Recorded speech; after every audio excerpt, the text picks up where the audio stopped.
Only top stitch చేస్తే మీరు ఎంత మనీ తీసుకుంటారక్క అని ఒక సిస్టర్ కామెంట్ చేశారు. ఆ కామెంట్ కి వెంటనే రిప్లై టైప్ చేద్దాం అనుకున్నా, కానీ అంత పెద్ద కామెంట్ టైప్ చేయడానికి టైం పడుతుందని ఈ వీడియోలో షేర్ చేసుకుంటున్నా. ఓన్లీ లైనింగ్ లేకుండా టాప్ మాత్రమే స్టిచ్ చేయాలి అనుకుంటే 200 తీసుకుంటా. అదే టాప్ కి లైనింగ్ వేసి స్టిచ్ చేయాలి అనుకుంటే 250 తీసుకుంటా.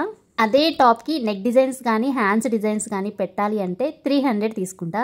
అదే టాప్ కి బ్యాక్ సైడ్ జిప్ స్టిచ్ చేయాలి అనుకుంటే ఇంకొక ఎక్స్ట్రా 50 రూపీస్ తీసుకుంటా, అంటే మొత్తం 350 తీసుకుంటాను. అదే టాప్ కి ఫ్రంట్ ఫీడింగ్ జిప్స్ స్టిచ్ చేయాలి అనుకుంటే ఇంకొక ఎక్స్ట్రా 50 రూపీస్ చార్జ్ చేస్తా, అంటే మొత్తం కలిపి 400 అయితే తీసుకుంటాను. అదే టాప్ కి సైడ్స్ తో సహా బోటమ్ పార్ట్ కూడా కట్ వర్క్ మోడల్లో కావాలి అనుకుంటే మొత్తం కలిపి టాప్ కి 500 అయితే చార్జ్ చేస్తాను.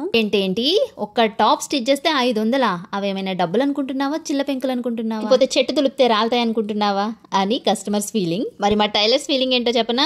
అవును, మేము ఒక టాప్ స్టిచ్ చేస్తే 500 మాత్రమే తీసుకుంటున్నాం, ఎందుకంటే అందులో ఉన్న డిజైన్స్ ని బట్టి మాత్రమే మేము 500 తీసుకుంటున్నాం. కానీ మీరు మాకిచ్చే టైంకి ఆ 500 కాస్త మీకు 5000 లాగా కనిపిస్తాయి. ఒక్క టాప్ స్టిచ్ చేసి 5000 రూపాయలు తీసుకునే వాళ్ళు కూడా ఉన్నారు. ఆ విషయం మీకు తెలుసా అని మా టైలర్స్ ఫీల్. సరే, నేను స్టిచ్ చేసే టాప్స్ రేట్స్ మీకు వర్త్ అనిపించిందా లేదా అనేది కామెంట్ సెక్షన్ లో షేర్ చేసుకోండి.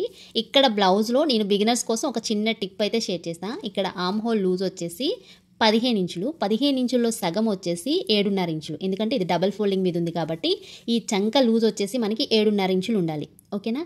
7.5 ఇంచులు మనకి మార్కింగ్ చేసేటప్పుడు రాకూడదు, కుట్టిన తర్వాత లూజు 7.5 ఇంచులు రావాలి. అంటే మార్క్ చేసేటప్పుడు మనకి 7 ఇంచులే రావాలి, ఒక హాఫ్ ఇంచు తగ్గించి మనకి 7 ఇంచులు అనేది రావాలి.